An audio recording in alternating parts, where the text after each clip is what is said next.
Hello, hello, hello, everybody. Welcome to, yes, it is my birthday. Thank you for all the birthday wishes. Very much appreciate it. And thank you all for the 3,000 subscribers. Yeah, didn't ever think I'd get to this point. So definitely appreciate it. Hopefully a lot more ahead for the channel. Appreciate you guys all for being here. Yeah, it's been a long day actually, but anyway, thank you very much. Mining King, thank you so much for the super chat, and Crypto Duck, thank you for becoming a member of OnlyFlans. Very much appreciated. And as you notice, I am not wearing a flannel tonight because it's too stinking hot outside. It was actually 75 degrees in the Chicago area today, and tomorrow it will be 40 and rainy. That's Chicago for you. That's Chicago weather. So, and I should say, especially Chicago spring. You know, one day it's going to be absolutely beautiful, and the next day it's just going to kind of suck. So anyway, so again, appreciate you guys all being here, and let me roll that intro.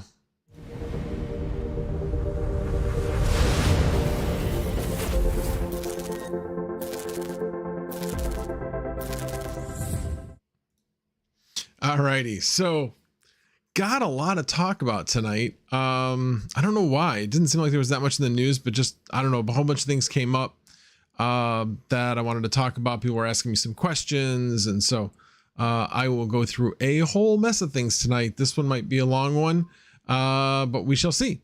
So anyway, let me do a quick roll call here. Again, thank you for being here. Mining King, Mike the Miner, Crypto Duck, Dakota Miner, Golden Wolf, and no, I am not 21. Man, to be 21 with what I know now. Anyway, that's what a lot of old people say, but it is so true. So true. Anyway, let's see here. Dakota, I actually didn't allow one of your messages because I didn't know what the heck it meant. So I apologize for that. Automatic Beats, thank you for being here. Joe Cabral, Sonia Neer, appreciate you being here as well. King Mining, C Diddy, Integra Guy, again, appreciate you being a member as well. On Unboxing Project, appreciate you being here. Veteran Miner, Robert Evo4. I know there's got to be something I'm missing there as far as pronouncing that, but thank you for being here. TPS Miner, thank you for being here and thank you for being a member. Appreciate it. Mogdog, appreciate you being here. Rude Poots, MC, Soxfan 96, Rylan Tech and Crypto, thank you for being here. Appreciate it. Let me see. Did I pretty much? John Germain, hello. How are you? Ildemero Osjeses. I know Oseches. Sorry, totally pronouncing that badly, but thank you for tuning in. I appreciate it. Dpran, thank you for becoming a member of OnlyFlans. Very much appreciate it. Let's see. Did I miss Avalanche? Oh, and I do own some Avalanche. Appreciate you being here as well. Paul Gale, and I think that about covers it. And Dpran, yeah, family comes first. So appreciate you checking things out. Don't be shy about watching the rerun. No gray hair. I do have gray hair. It's just I've been blessed with genes that don't give me a lot of gray hair. Let me see. I'm going back just to make sure I didn't miss anything other than the happy birthdays. Again, very much appreciated on the happy birthdays. All right. Anyway, Crypto Doug. Yeah, I actually posted this last night. Figured to get me a little bit ahead. I still ended up being like 2 or 3 minutes late, so I apologize for that. Was actually trying to fix an issue. Good old Helium, the bane of my existence sometimes, is now only getting basically transferred packet rewards, which are almost nothing. So I started looking into it, and it probably comes down to the Comcast firewall. I have disabled it. I had disabled it, and it got moved to a little bit different state. It basically wasn't disabled anymore. So anyway, I moved it back to disabled. So I'm kind of curious to see if this will allow it to start working again. We shall see. What did I get for my birthday? Well, you can see this wonderful, I don't even know what you call that. That's like a extra large plaque. Anyway, that was thanks to the Great Baldini, as well as my wife who painted it. So very much appreciated that. That is what I got for my birthday. My wife made me dinner and got me a cake, so that was nice. What else did I get? Got a card at work, which was nice. I had no idea that they were passing around that card to be signed by like everybody. So that was kind of nice. I know I'm missing some things. But yeah, it's been a nice birthday for having to work today. Party at Max's. No, not today. Not today. But I guess it is kind of a party here. So, let's see. May take a week to show the change.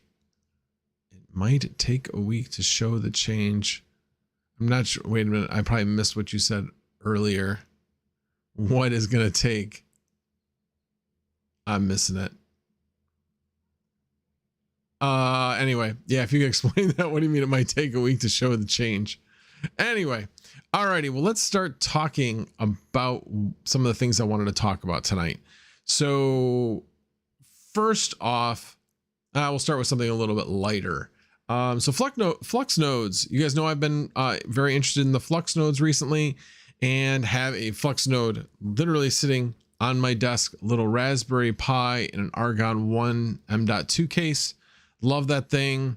It's like a little heater on my desk a little bit. Definitely gets a little warm, but keeps the actual Raspberry Pi processor cool. Does a really good job with that. It's been running I know I shouldn't say this out loud, but it's been running without a hitch. Knock on Formica or particle board or whatever they sell at IKEA. But yeah, it's been great. I have received 2 payouts so far, and it's been doing well. Definitely possibly looking at doing another one.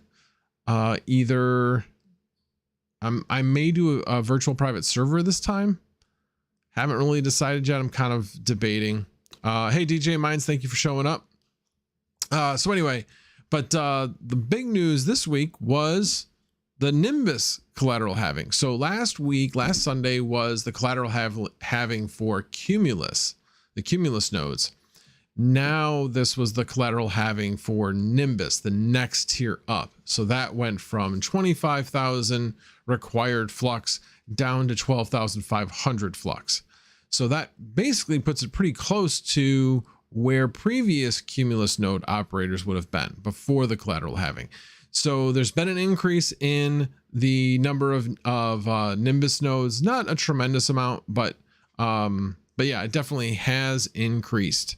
So the Cumulus tier seems to have, well, it's definitely slowed down in the number of nodes it is adding. It is now, last time I just loaded this, was 4,276 Cumulus nodes. And the, well, here, you know what? Let me switch over. Look at that. It was the right size. I wasn't sure if I had sized this screen correctly.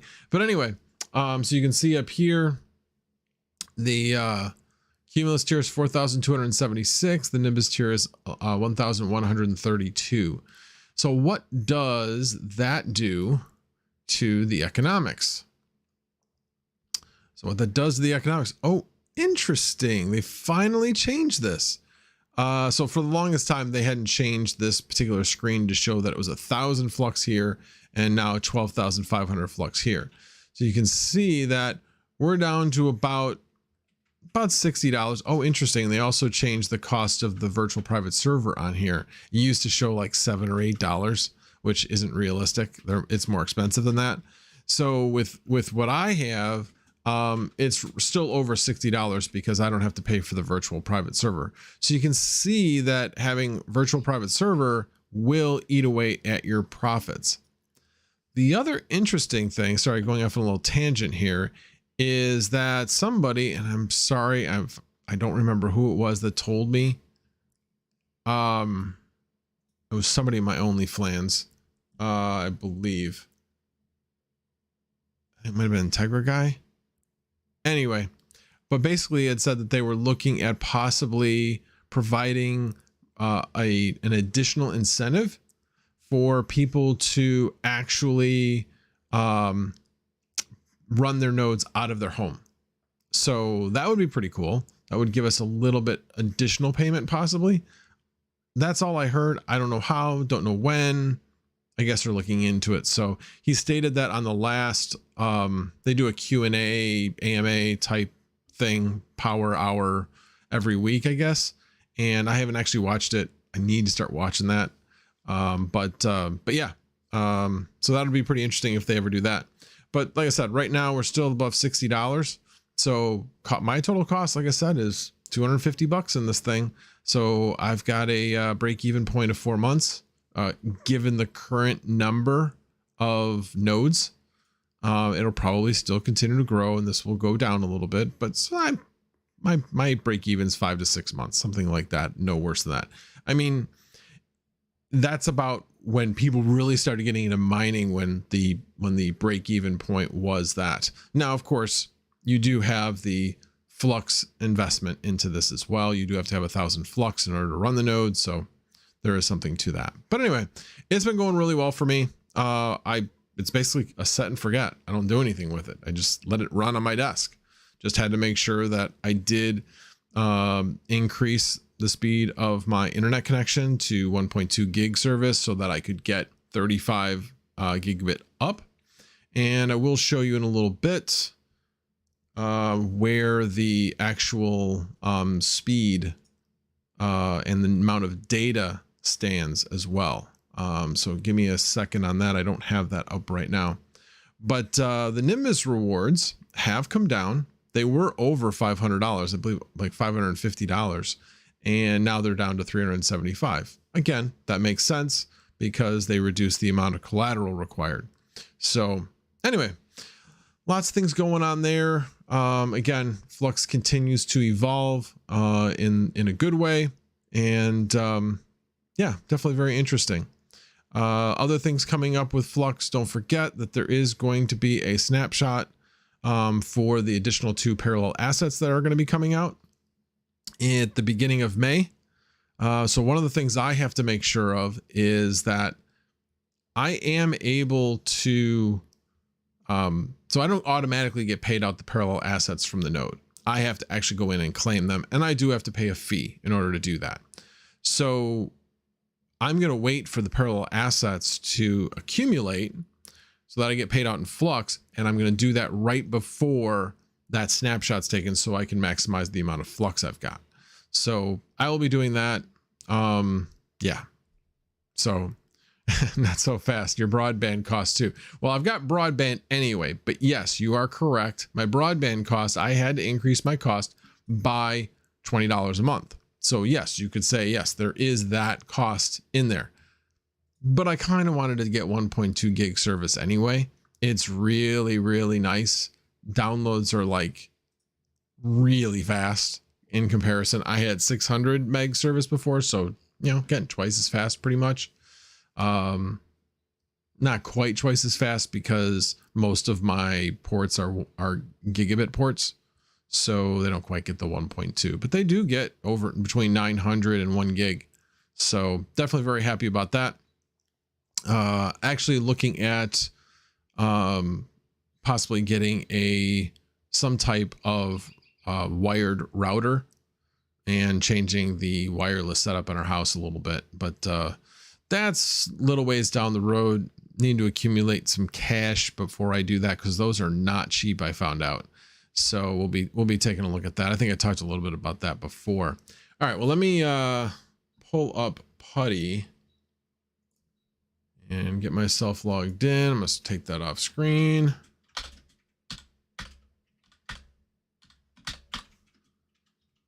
All right, let me log in.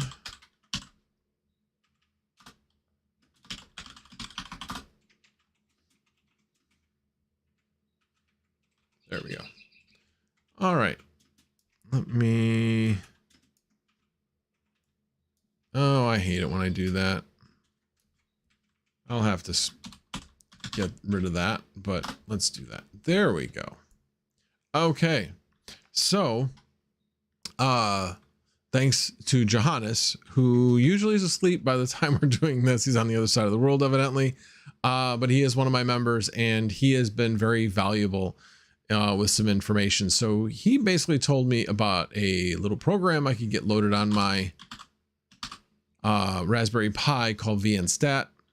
And there's a number of different things that I can run, but this gives a basic look, and ETH0 is really what we're looking at.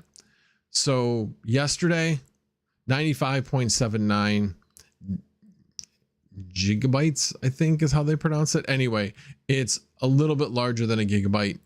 So really you're looking at about 100 gigabytes of data a day between transmit and receive. So we're talking like almost 3 terabytes, or right around 3 terabytes a month. 3 terabytes a month. And today, we're not even done with today, and we're already at 1 gigabyte. So it does vary a bit. So since I started, I'm at about 500 gigabytes. So yeah, it takes a lot of data. And then there was something else, but basically what I figured out was it basically takes about 10 megabits per second upload consistently. So it doesn't really need the 25 that they require, although it does. Yeah, I mean, it does probably need it at some point. Just on a consistent basis, it's 10 megabits per second. So that's why I'm thinking I would be able to run another node from my house, but that's going to also eat into my upload speeds. So that's why I'm kind of debating on whether or not I'm going to do that or not. So anyway, that'll be for another day to decide. Well, I thank you, Chump Change, for the super chat. Very much appreciate it. I don't feel a day under 70. Anyway, anyway, thank you very much. Yes, I am not 60. I'm in my 50s, in case you didn't know that. But anyway, alrighty. Let me see what I may have missed. Yeah, if you guys do have a comment for me, please, at me in the chat. That's what catches my eye. And let's see. Yeah, I saw the $25. I actually said thanks for the super chat. All right, let me just take a quick scan here. Yes, you're late. Not surprised. I was actually late. I was expecting you to give me crap about being late since I was 2 minutes late. Anyway. Well, hello, Melissa. How are you? She left. Okay. I thought she was there. Let's see here. Yeah, Best Buy has had a lot of drops lately. Nothing I really want. I haven't seen any FEs. Maybe I've just been missing them and not seeing it at the same time. Hello, Tains. How are you? Thanks for showing up. Jacob Burgess, thank you for being here. No problem. We haven't talked about too much yet, and certainly haven't talked about the main crux of some of the things I want to talk about. Yeah, that's good. Yeah, let's go Flux. Let's see.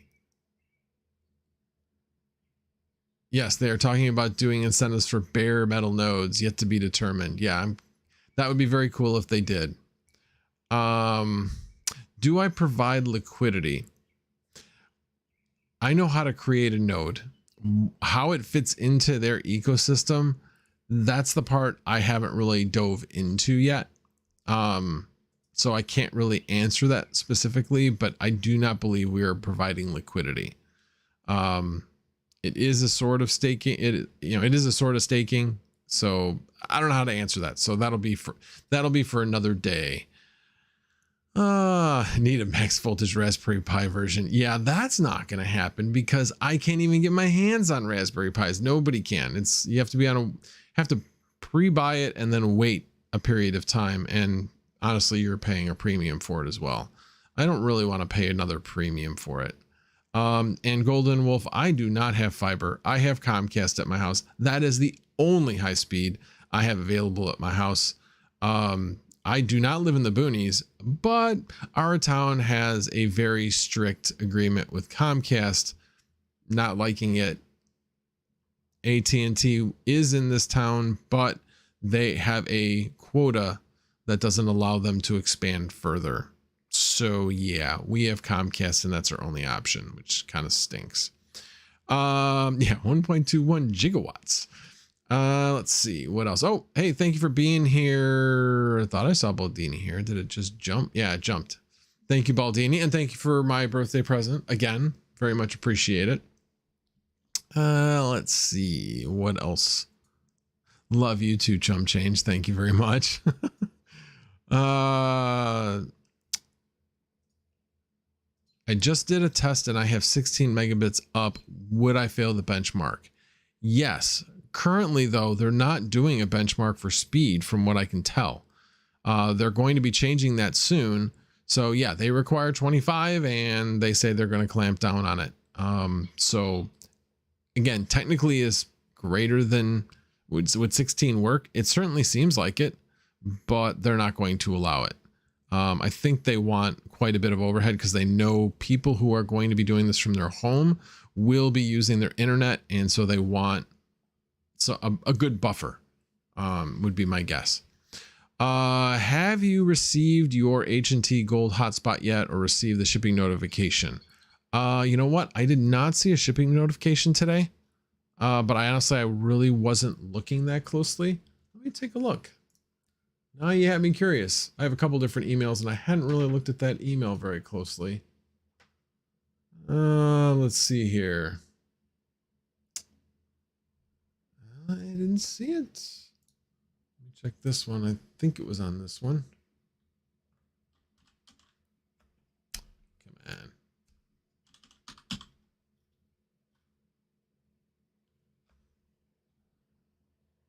Nope. Looks like I just got the order confirmed, but no shipment notification yet. So no shipment notification yet. We shall see when that actually happens.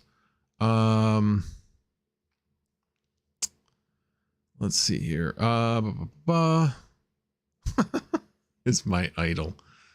Yeah, I am not his idol. Although he evidently did steal my name, my last name of my channel. Anyway, still look 26. Actually, Pearl Rival, I will be touching on the question that you sent me in a comment to one of my videos. So I appreciate that question, because that's really one thing I want to dive into tonight. And why does it always do that? There we go. Yes, everything is well. Definitely appreciate everybody being here.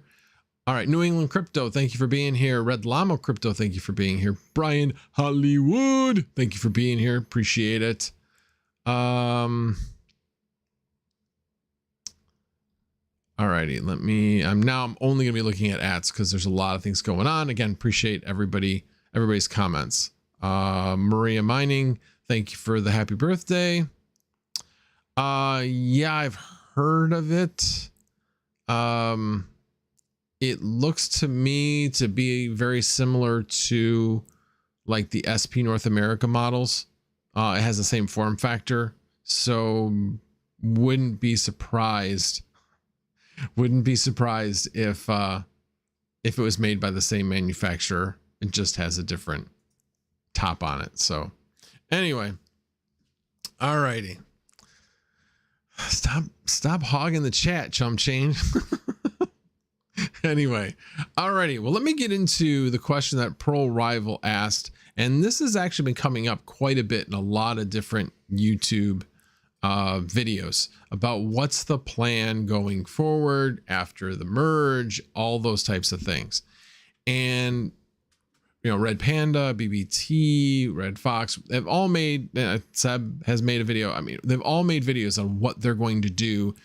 And my strategy is definitely different than others. And my plan is to look at profitability. And if it's not profitable, I'm going to turn off. No reason to mine if it's unprofitable. A lot of people have said, well, don't you want to support the projects? Yeah, I do. But you don't need to support a project that where the mining of it is going to be unprofitable, because that already tells you that there's enough mining hash rate out there to support the project. If we look at a great example is Ethereum. I mean, Ethereum right now, there's way more hash rate than is necessary. Way more. It's not necessary to have this much hash rate in order to keep the network secure. So if in fact it becomes unprofitable, I will turn off. So people are like, well, you know, I'll just mine because, you know, I want to still gain the coin. And in fact, now that we have that, let me switch back to my other camera. Okay. So they're like, well, don't you still want the coin? And, you know, I'll just keep mining, and hey, the coin's going to go up anyway. So eventually I will be profitable. But if somebody said, you think Apple stock's going to go up, just taking something out of the air, you think Apple stock's going to go up, but I'll sell it to you for twice the price because you know it's going to go up to 4 times the price, but you could really buy it for the actual price. Would you do that? I don't think you would. I don't think that makes any sense. Why wouldn't you, if it's going to cost you $100 in power to mine, but you were only going to gain $50 worth of crypto, don't mine. Take the $100 that you would have spent in actual money, put that into an account, and buy whatever crypto you wanted to mine in the first place. you'll have more crypto at the end of the day by doing it that way. Yes, I know it's not as fun. We like to tinker. I get all that. I'm hoping that I won't have to turn everything off, at least not for very long. But I'm also not afraid to turn it off. And there's a plan as to, you know, when I'm going to turn off and on, and there's some things I'm looking at doing. And I talked about it on the stream Friday night a little bit. I mean, on Saturday night. So yeah, there's definitely some things to look at to say, okay, when my electricity is lower, it will be profitable. So want to make sure that I have my machines on when the electricity is lower and off when it's higher. Those types of things I'm looking into. But the crux of it for most people is if it costs more in electricity than what you're gaining in crypto, turn your machines off. That's what I would say is the best thing. Yeah, eventually, by the more people that do that, will eventually get to a point where those people with the lowest cost of electricity can at least eke out a profit. So why would you want to be, you know, I don't know. That's my viewpoint on it, is turn off until it becomes profitable again. And obviously the other part of it, like I said, is everybody has to be looking at how to lower their power costs. If you want to continue mining, the only way you're going to be able to do that is by being lower than the next guy or lower than most. So definitely take a look at that. So anyway, so that was that. And then, oh, the other part of that, that discussion is, I've talked about this in the past. Mine what's most profitable, sell it, buy what you want.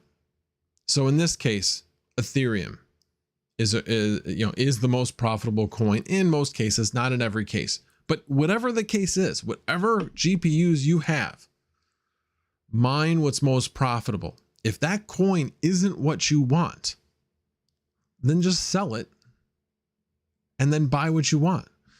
And I've heard the arguments, well, that's a taxable event. Well, sure, it's a taxable event, but the actual incoming crypto is a taxable event as well. So the incoming crypto, regardless of what you decide to do with it, is a taxable event. If you take that crypto, say it's $100 worth of crypto you mined and got paid out that $100, when you sell it, if it's still worth $100, that means you net no profit from that transaction of selling it, because your basis is established by when you got the payout.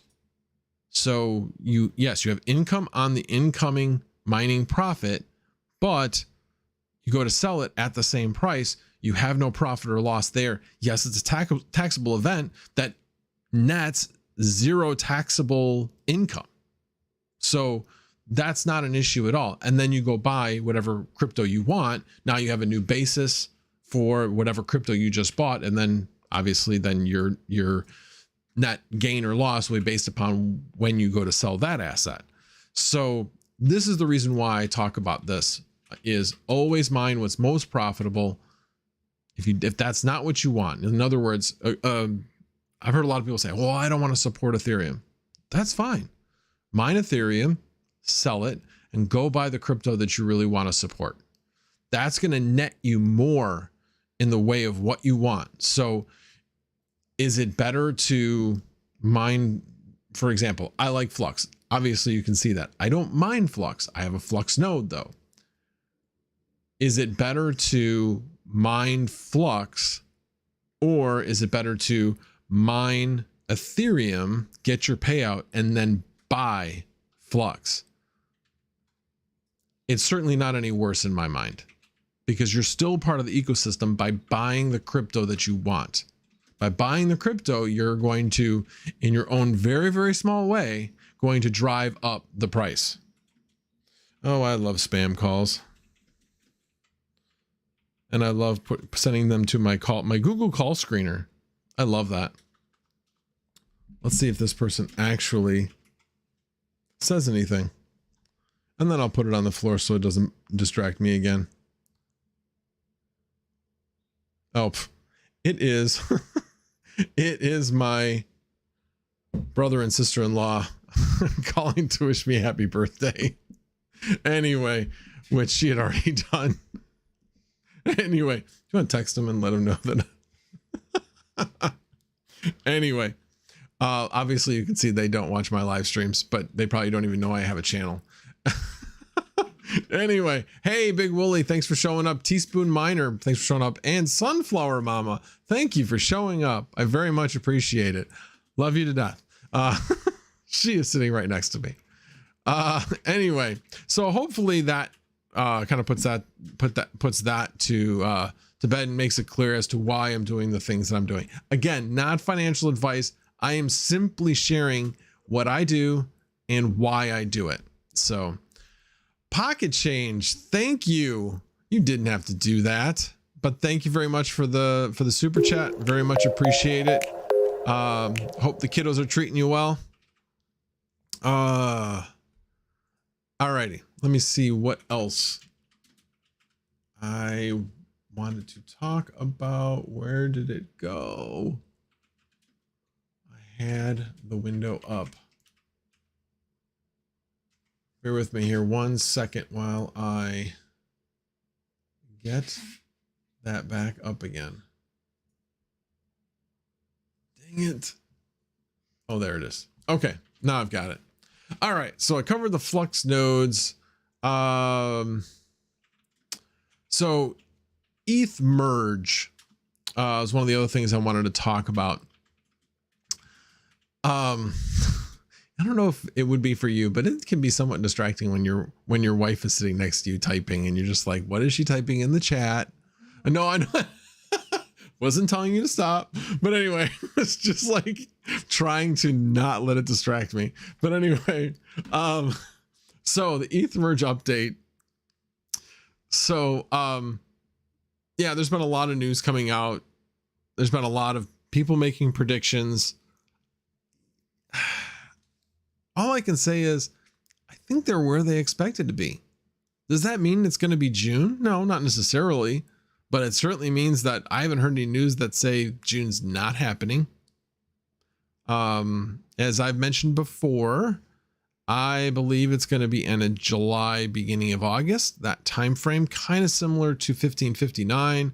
They're going to be extra careful in making sure this goes correctly.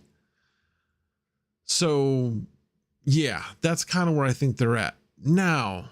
The Peter, I don't even know how to pronounce his last name, SV something. His tweets were very, very interesting in basically saying that the code for Ethereum has gotten overly complicated. And I'm not a coder, but I also understand the concept that the more complicated something becomes, the more checks and the more you're constantly patching things. Whenever you're constantly patching things, that's never a good thing. It's not clean. So I think that was the point he was saying, is that they need to start culling some of the code so that they can get rid of some of the patches so that it's clean. And nobody seems to be taking that mindset, which I think they had that before. Now it's just full speed ahead. We have to get to 1559. We have to get to the merge, and we have to get to Shanghai, where stakers will be able to pull out the money that they have staked. And honestly, once you get to a point at which the stakers can pull their money out, people will feel more comfortable actually staking their ETH as well. Staking pools will become more popular. So I understand why all of this is really important, but I also understand Peter's point of, yeah, the more complicated, you're just setting yourself up for more and more and more bugs in something that's a real-time system that never has downtime. It just has to keep going. And if it ever has downtime, it's detrimental to the project. It's detrimental to the actual coin itself. So especially in Ethereum with such a, high market cap. So anyway, so yeah, my guess is end of July, beginning of August. But really at this point, no one absolutely knows. The Ethereum devs don't know. No one does. Now, one other thing I wanted to add though is, and this was very interesting, that when they did this kiln test, testnet, the actual code of Ethereum did not have any bugs. There were no problems with it. It was problems with the clients. So the clients have to clean up their code. So that was, I thought, a very, very strong statement from as a result of this test. So yeah, now the clients need to clean up their code. So, all right, well, let me go back and see the tags. Well, let me go back. Let me just make sure I didn't miss anything else, which I did. Just bought your first HNT miner today, unboxing project. Well, I think that was the one that you said, the Fenestra miner. Let's see here. Oh yeah, I just didn't see the first one. So the unboxing project. So you don't spec mine. I typically don't spec mine. If a project, so I usually don't have enough time to really research a project. It usually comes to my attention after I would, past the point at which it becomes spec mining. So for example, do I mine ton? No. Do I mine a lithium? No. Should I be mining a lithium? Possibly. And not possibly, well, that is possibly. Anyway, but no, I do not spec mine in general. Occasionally I have done in the past. I consider Raptorium pretty much spec mining at this point. So I am mining Raptorium, want to get to a certain level of a bag, and then I will probably make a different use of that particular hardware at that point. Let's see. Yeah, I did actually watch that video. One of the things I like about the time that Brandon Coin puts out his video is I can put it on my phone on the way to work, and he's just a talking head video. I like his videos. So I just put it on in the morning, listen to it on my way to work. So definitely enjoy his videos. I don't always agree with him, but that's okay. We all have different opinions. I have my own opinions about things that disagree with other people. That's okay. But I enjoy listening to his opinions. Let's see here. I will never shut off my money printers. Well, except if your money, think about it this way. Would you print money if it cost you $1.50 to print $1? That's really the question. So there you go. That's my, my 2 cents. So isn't that what Unminable's for? Yes, you could actually do that through Unminable. It's for a small fee, but yes, that's actually a great way to do it. I don't know what they're going to move to right now. I've never mined through Unminable. Obviously everybody going through Unminable is mining Ethereum. That's what they're mining, and then just telling Unminable what they actually want. But after Ethereum, that's when things will be a little more difficult to figure out. And I don't know how Unminable is going to deal with that. I don't know if you have the ability to say like mine Flux, but you really want to get paid out in Raven or whatever the case may be. So like I said, I haven't used it, but yes, Unminable is a great solution for that. And I initially thought that I didn't really initially like the idea of Unminable until I found out that their fee is only 1%, or at least that's what they say their fee is. So anyway, definitely a good solution. And I think I'd said hello to you before, Big Willie, but hello to you as well. Hope you had a great vacation. Let's see here. Trades all his ETH for Shiba. God, I hope not. Let's see. They are trying to reach you about your car's extended warranty. No, I got one of those calls earlier today though.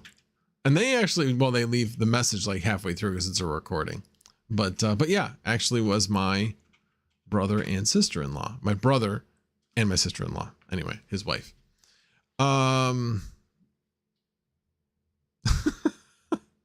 Anyway, just laughing at what my wife said. Yeah, exactly. Pretty clear. No capital gains tax when there is no gain. Glad you got that. Wow, there was a lot of text that I missed here.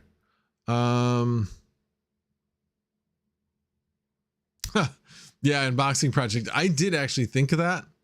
I was like, maybe that dev just doesn't like. Now, what's interesting is the person that had the position that Tim Biko had, that Tim Biko has, was a pro proof of work person. And I think he kind of saw the writing on the wall that he wasn't going to be able to push what he wanted to push because there was such a strong focus on the merge and proof of stake. And maybe he didn't step down for that, but he had always been a supporter of miners. So yeah. Alrighty, let me see, scroll down here. Do you know if they have frozen the code base yet? So that is hard to say because, so yes, they've frozen the code base means that you've frozen the features. That's basically what that means. You know, have they coded for all the features? Yes, they have. So in essence, the code is frozen. So, but now they're testing, they're doing final testing, but will they change the code as they go through final testing? Of course, they have to fix bugs. Right now, they haven't found any bugs. They did find the one bug that was brought out by the Cornell University paper. And that was very easily, the people that were doing that paper actually were working with the ETH folks. So they basically put out a solution to that literally days after that Cornell paper came out. So that's already been baked into the code. There's no issue there. So unless there's some other bug, but again, a bug and a correction for a bug doesn't mean that the code wasn't frozen. It means that you're fixing a problem in the code. So yes, and that's the actual spec. That's what I would call really that frozen code. The spec is done. How to do things is done. So, anyway, so yes, the code in my mind is frozen. And I know you got that from BBT. He's been talking about that.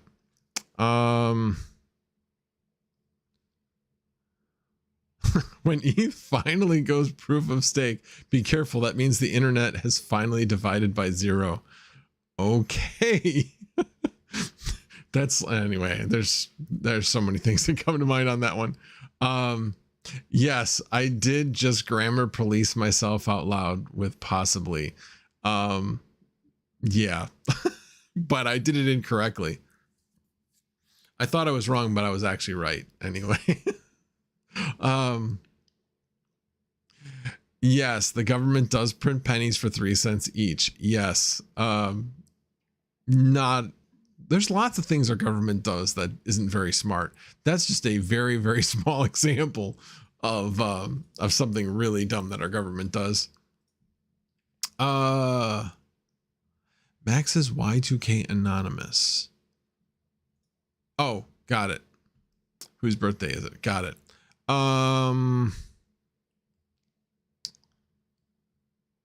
Yes, but the dollar is a dollar. Flux can go up to $100. Yes, that's true. Except if yes, Flux can go up to $100. And that's why I use the Apple example. If Apple is $100 right now, but I'll sell it to you for 200. Sure, I'll sell it to you for 200 because it's going to go to 400. It's really the same thing.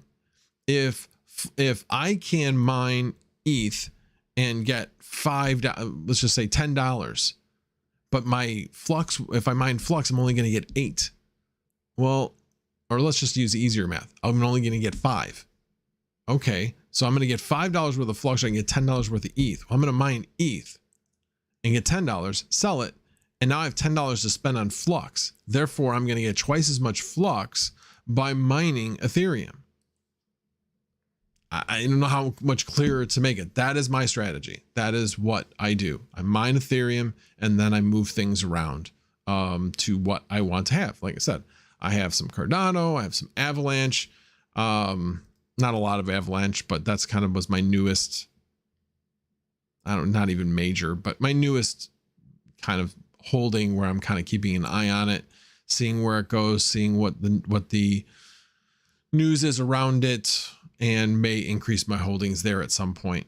But my main three are still Ethereum. But like I said, I've capped out where I'm at with Ethereum. I'm not adding any more to my Ethereum holdings. Bitcoin, same thing. I'm not adding to my Bitcoin holdings. Now I'm seeing what else I may want to invest in. Okay. I'm on Top Chat again. How did you know?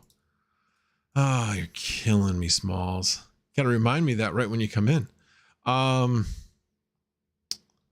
Let's see here. And yes, it's your responsibility, Big Wooly.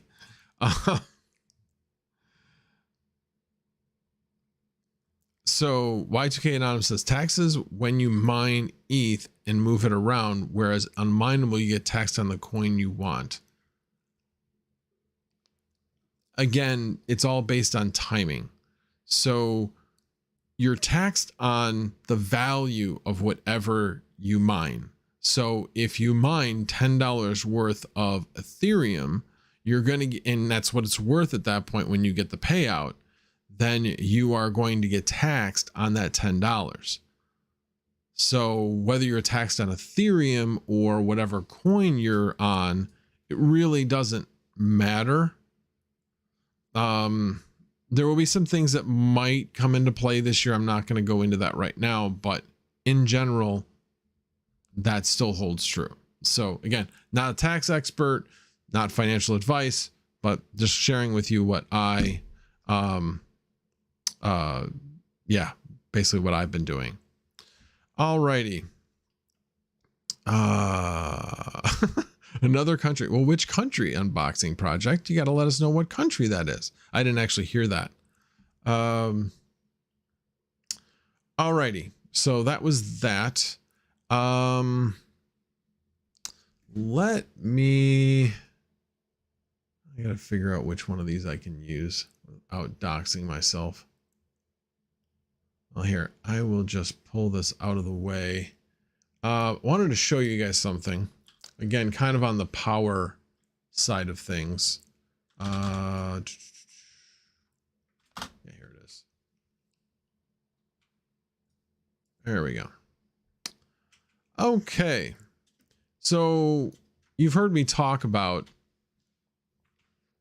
trying to keep your costs of electricity down. And there's a lot of different solutions available for that. There's third party if you have that available in your part of the country, but there's also a number of other ways of doing it. Solar, I have solar at my house, doesn't cover anywhere near all the power that I need to run my mining operation, but it does help. It helps a lot. So, but that's not for everybody. There's just so many different things that you can look at.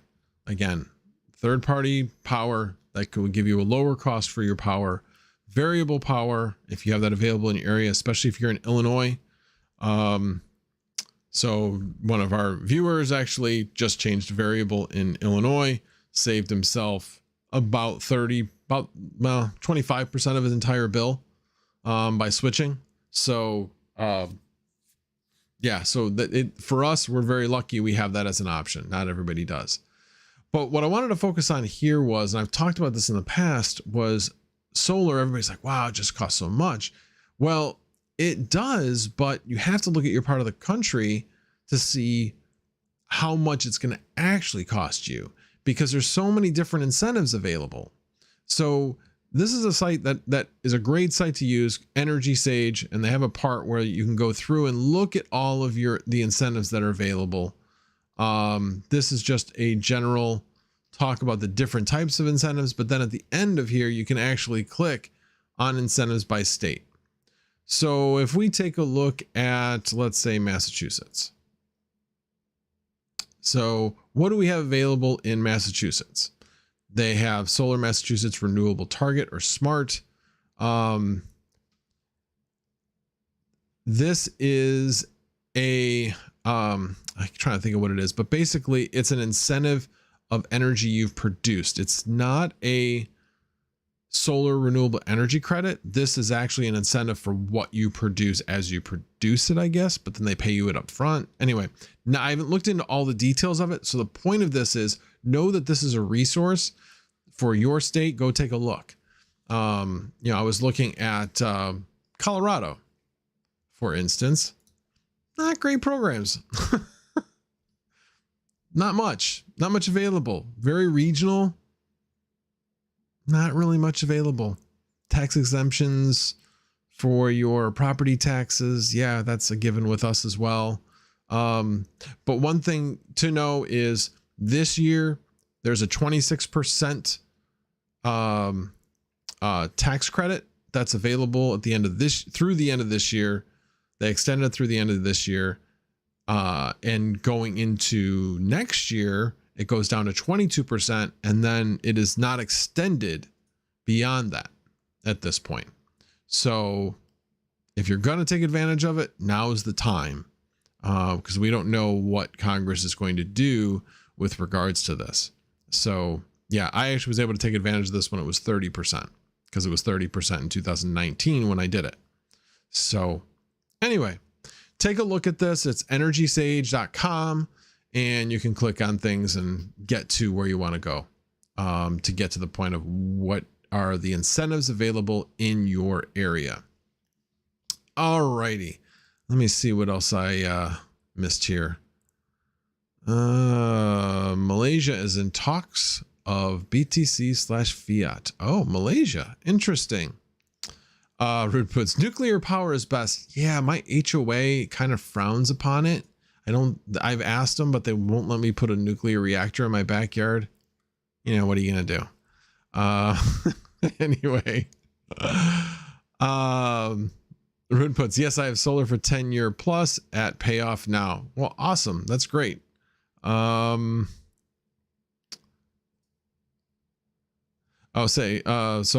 S Chang X max voltage. The bottom line is how much an installed solar system is. Long ago, New Jersey is double the cost of Texas for same system, without any incentives. Don't know about today. Yeah, things change with solar quite often because the technology and the density of the solar panel, all of these things change.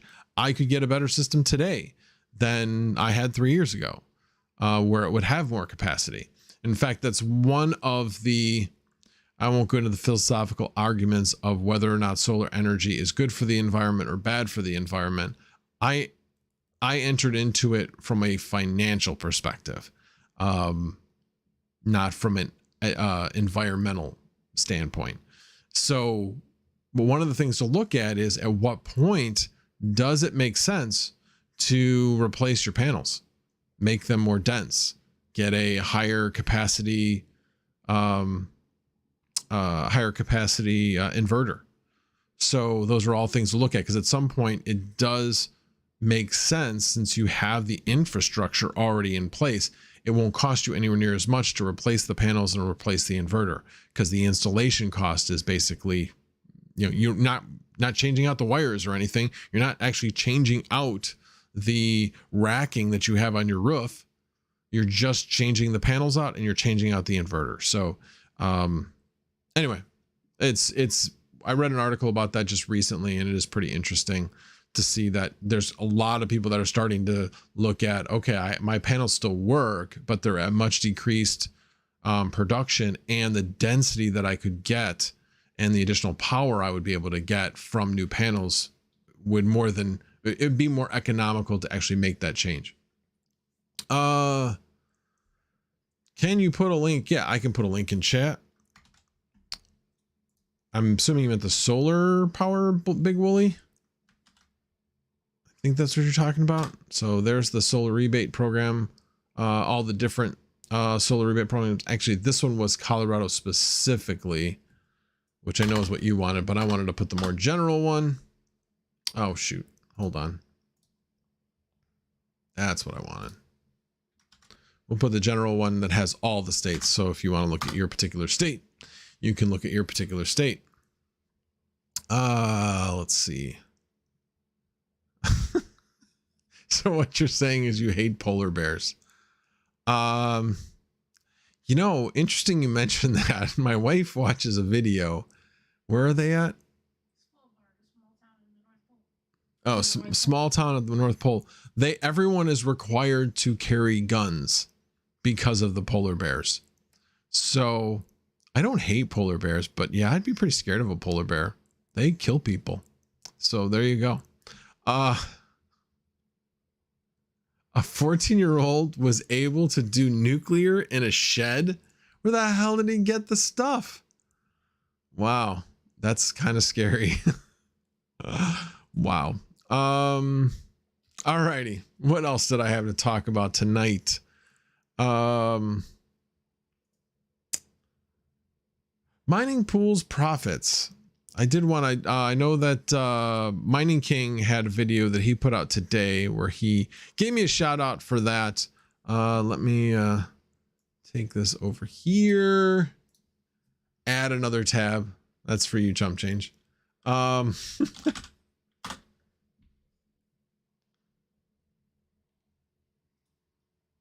there it is. Okay. Just took a little bit for it to come up. Alrighty. So this is where I go to see what's most profitable. And right now I'm mining on Flex Pool. And you might be wondering, well, why aren't you mining on Crazy Pool or Mining Pool Hub? I have a couple of questions. Have you ever tried mining on either of those? Actually, Son of a Tech did a video on Crazy Pool. And yeah, it's kind of crazy. Like if you have 1 gigahash and then you move half of it to somewhere else, or you decrease your hash rate at all, you then can't get a payout. So yeah, that, yeah, I didn't like that. I didn't like that at all. I didn't want to be limited by where the heck I put my hash rate. It's a free country as far as I'm concerned. Now they're trying to make people loyal to mining to them. But at some point when you leave, you're going to be leaving some left. You're going to be leaving some trace at the very least, and really have to time your departure from their pool very, very carefully. Yeah, I didn't like that. And then Mining Pool Hub. Have you ever tried mining to Mining Pool Hub? Their website and how to do stuff with them is extremely complicated, and it was like, did not want to spend my time trying to figure it out. I spent, I don't know, too much time trying to figure it out. So I finally just said, it shouldn't be this difficult. I'm not mining to Mining Pool Hub. So my 2 pools that I've mined to recently has been Flex Pool and Ethermine. And both of these do not participate in the Eden network. So if you're wondering what the Eden network is, the Eden network basically is a service supplied to whales that are trying to doing arbitrage trades.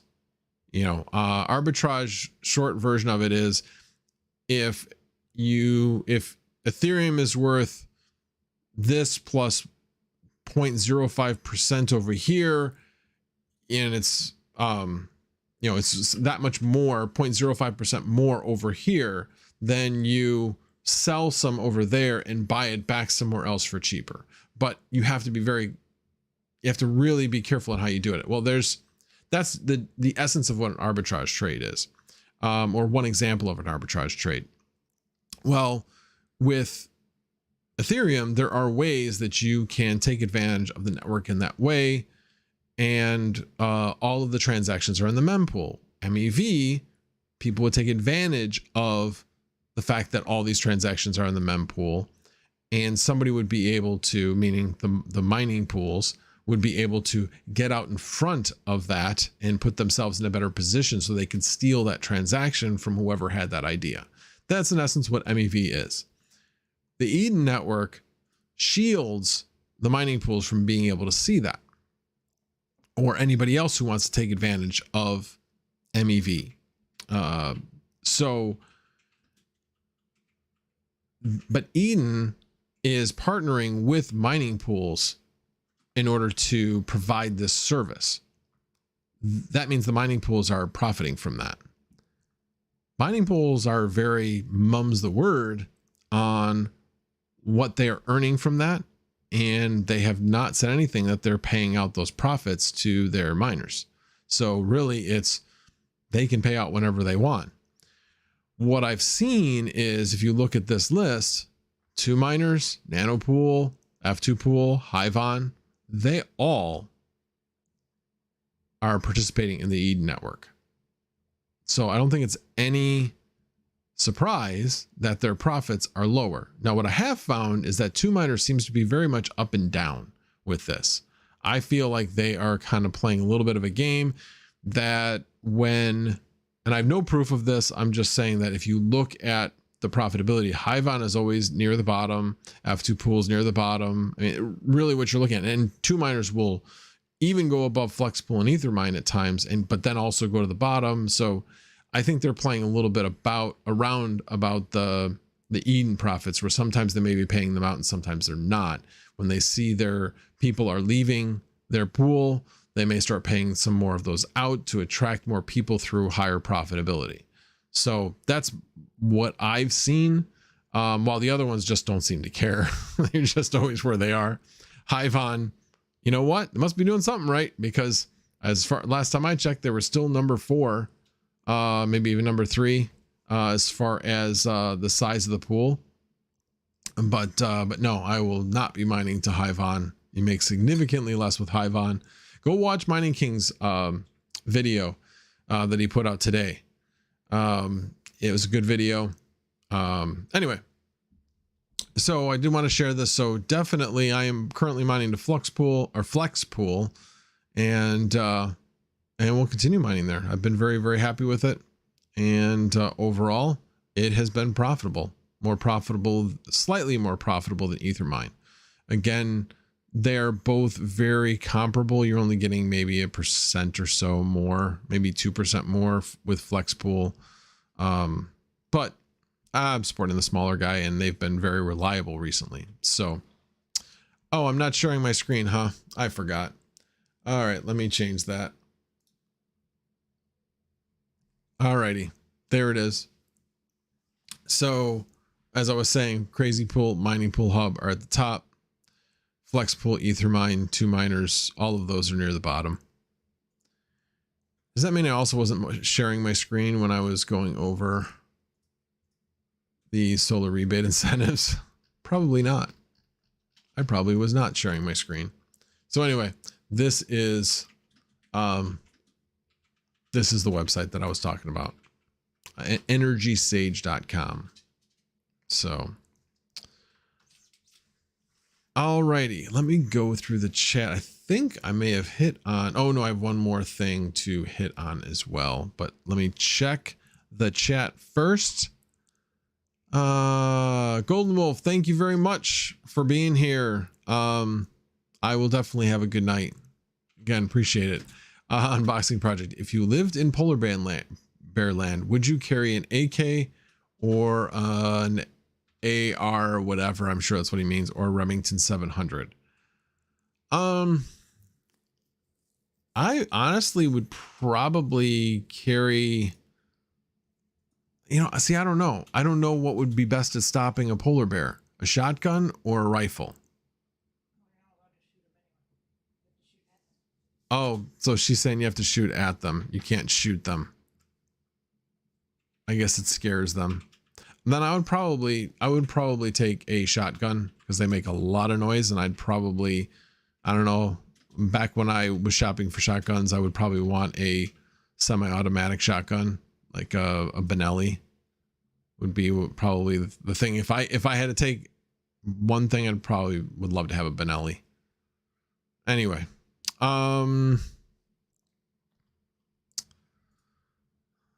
let's see. Rude puts, ladies and gentlemen, I'm going to bed. The alarm clock goes off again in 5 hours. Another happy birthday. Thank you, Rude puts. Appreciate it. Paul Doherty, everyone mining to Hivon's pools passwords are password and 1 2 3 4 5 6. If you didn't know. Yeah, well, I guess I know now. Anyway, yeah, I've said before, friends don't let friends mine at Hivon. it kills me to see people making less money than they should be making. And they're profiting from it. And I'm not saying that the Hive people are bad people. I just wish they were more transparent about where the profits were going.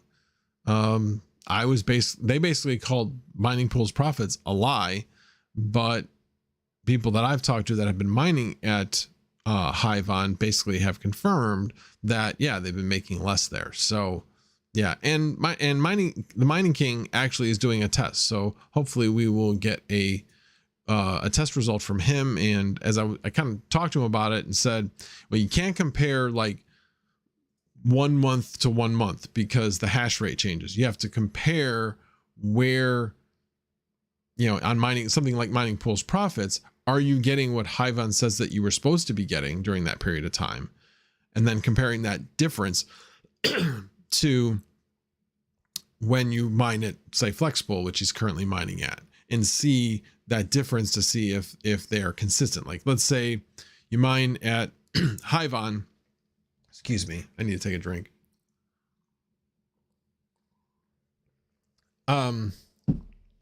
So when you were at, I'm going to go back to there we go. So when you are mining at Hive, and let's say it says you're supposed to be making 2 ETH over 60 days, whatever it is. Well, if you only make 1.95, or if you make 2.05, whatever it is, you have to use that as saying, okay, now when I go over here and mine Flexpool, and it says I'm only should be mining 1.8 with the same amount of hash rate because of the change in, then you have to say, okay, well then Flexpool, you have to use that as a comparison. The time matters. The time in which you're doing this matters. So, alrighty. You guys are all talking guns now. Yeah, my aim's not that great, so that's why I kind of would probably do shotgun instead of rifle. I mean, I guess if they get that close, yeah, then you might want a rifle because it might do some more damage. But anyway, I don't know. Like I said, I don't really know. I think most of the people carry handguns. He said, they carry rifles or something. Oh, okay, carry long guns. All right, well there you go. Anyway, can't believe this devolved into a conversation about polar bears. Militia forming in chat. Yeah, that's what I was thinking. Okay, this is a family channel, people. Yeah. I feel like we're about ready to start talking about PUBG, but I'm not planning on doing that tonight. Anyway, alrighty. Well, the one last thing I have not spoken about, let me just double check because I wrote some things down in different spots. I did that. Yes, the only last thing was ETC May 2nd. It's doing a fifthening, so it will be reducing the block reward by 20%. This was planned, and last time they did it was a few years ago. So they have a planned schedule to reduce the block reward. It just so happens that it's going to be May 2nd. So thought that was interesting. Now, as everybody started talking about it, ETC had a pump. Now, I don't know. I haven't looked today to see if ETC actually is up. It's still up. It was up like right around 40. And why can I not find what I'm looking for? Oh, there it is. Just took me a second. Oh, of course. Now I've got to do my 2FA. Because I generally just check my exchange that I have. Let's see here.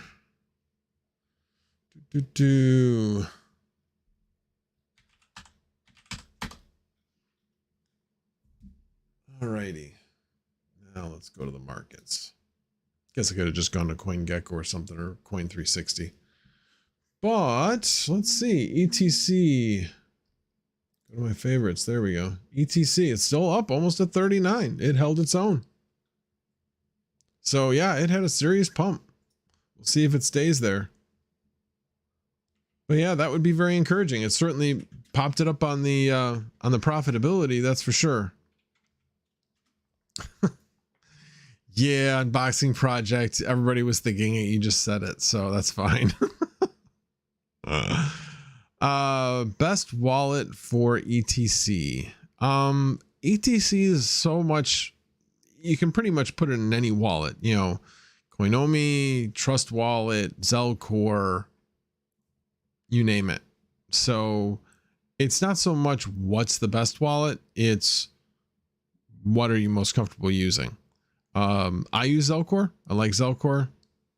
I have used Trust Wallet in the past. I mean, I have something in Trust Wallet. I have something in Koinly. So anyway, I like them all. They all have different different strengths. So all right.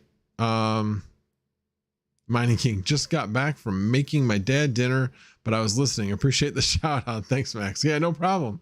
Appreciate you shouting out as well. Like I said, definitely curious to see what you find in your analysis. ETC pump courtesy of jump change and max voltage. No. It pumped. Didn't it pump before our stream on Saturday? I thought it pumped before the stream. That would be pretty funny if it actually pumped after. Now I gotta look back, see what the chart says. When did it pump?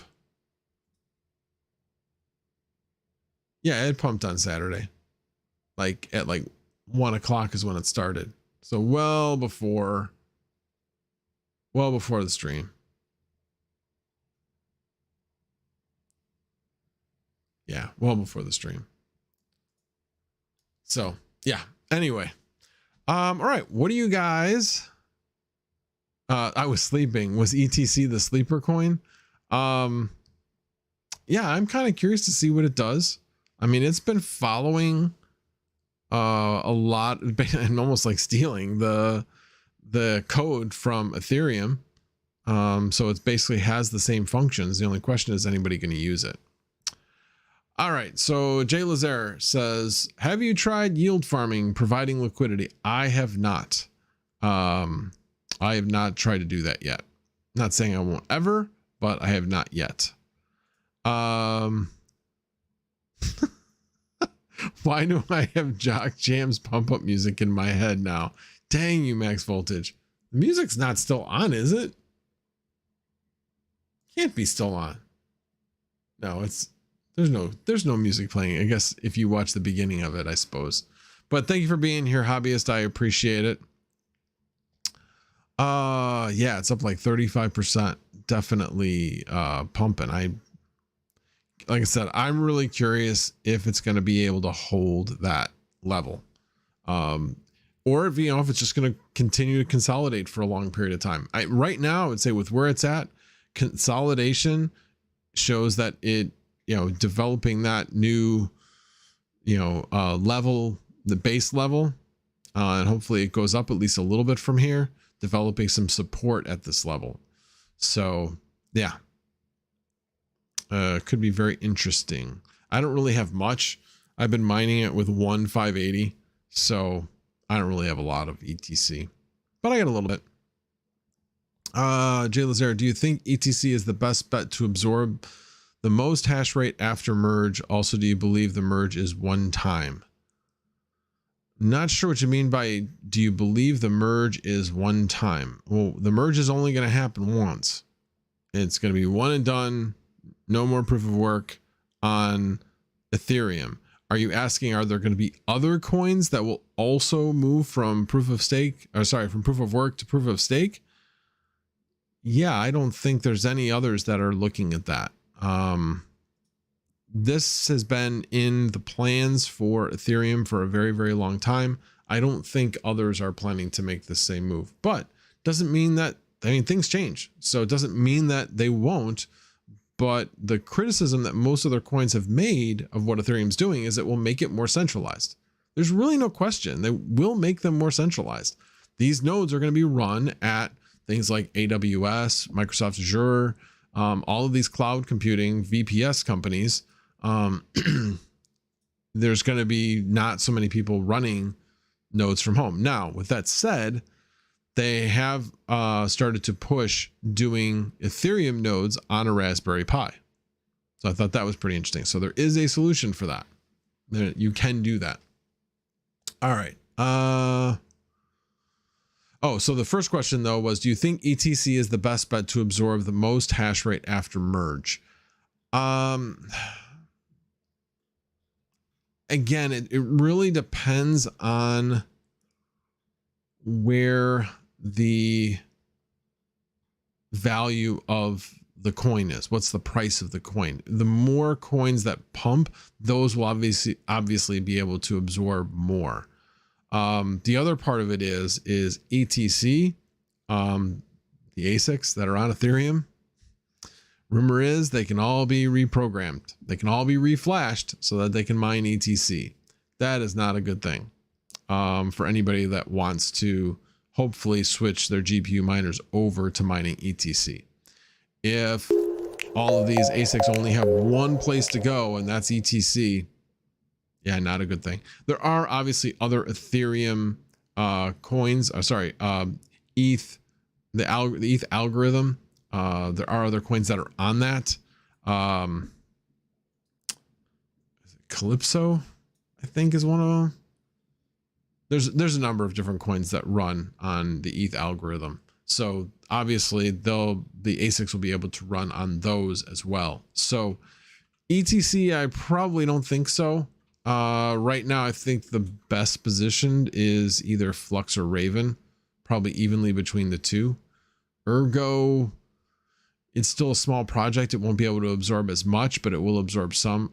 I've said all along, the only way that this works is if you have this increase in value of the proof of work coins, and they pretty much equally absorb that hash rate. That's going to be I think really the best solution and the best outcome. That was what I was trying to say. Alrighty, let's see what else we got here. The original Now CD. Really, Teaspoon?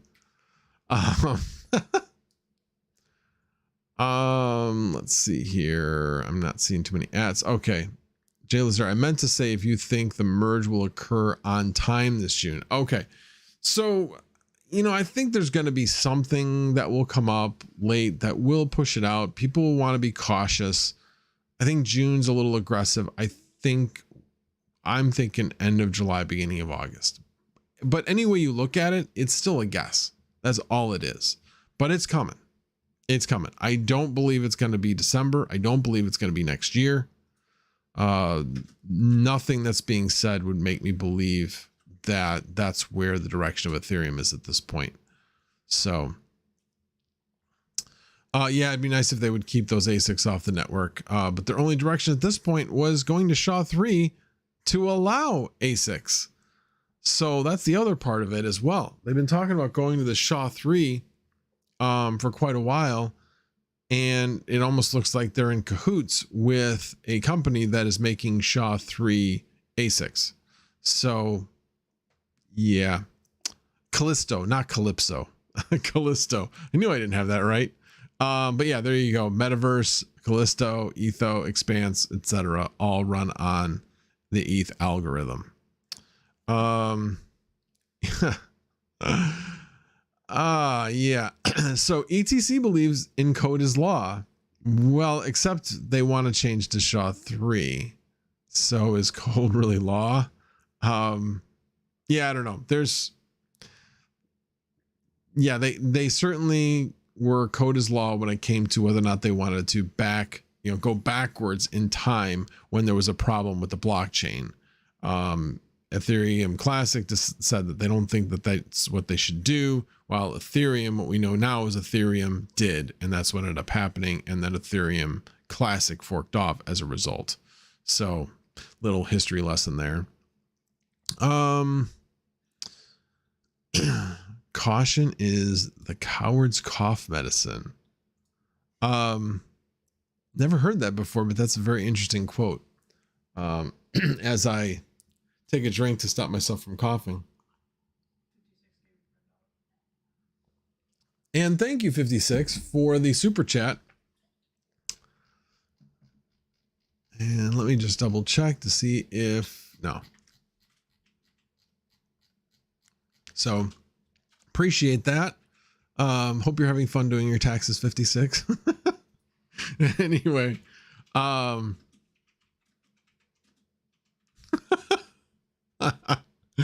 Atomic Star, code is not law if you hate your code enough. I disrespect my code all the time. I actually posted the coffee mug that Atomic Star bought at a Goodwill store for 50 cents. It was very funny. I wish I had it in front of me, but I don't. But Atomic Star, if you have that and want to type that into chat, I would appreciate it. But I did enjoy that since we are talking about coding. Yes, Max, it was theft of 50 million in ETH. Yeah. That's why they wanted to back it out. So, well, thank you, Baldini. Thank you for being here. I appreciate it. Thank you for the happy birthday. Thank you for the sign. Very much appreciate that. Oh, did anybody notice the stickers? A little addition to the set behind me. So anyway, we'll be making some small additions going forward. Have a little bit broader view of the camera view. Thought I would change things up a little bit. Is Charles the Great part of ETC still? Not that I'm aware of. If we're talking about the Charles that is now head of Cardano, but I'm not sure what you're talking about there. Yeah, it seems like they've shut down SHA-3 for now, according to the last dev call blog post report. Yeah. Let's see. It's so good. I used it this morning. Let me grab it. Okay, I'll definitely have to wait before I close out the stream to actually get that quote because I did enjoy it.